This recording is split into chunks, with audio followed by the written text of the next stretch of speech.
Isang mapagpalang hapon sa ating lahat mga hunters. Ito naman si Stone Hunters TV. May papakita naman sa inyo mga hunters na kakaibang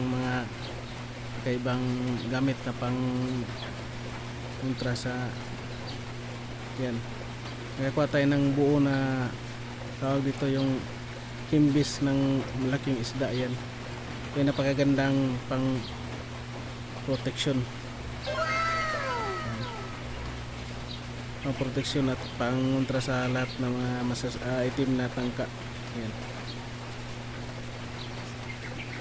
Himbis ng malaking isda. Nakakuha tayo ng buo. Ayan. Gamit din ito sa kabal at kunat.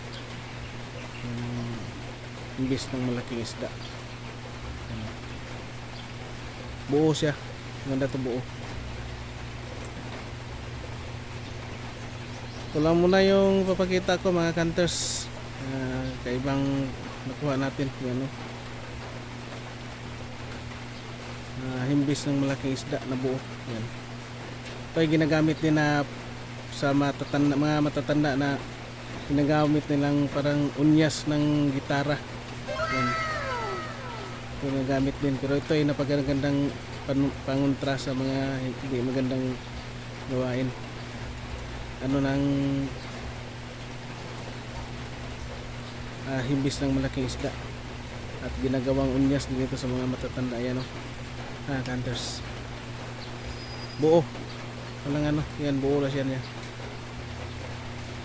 At maraming salamat and big shout out na lang sa lahat mga aking mga kaibigang hunters,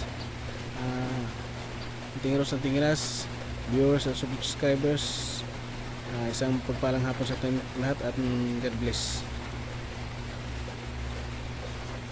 Uulan kasi dito sa amin ngayon, kaya sa ano lang muna tayo.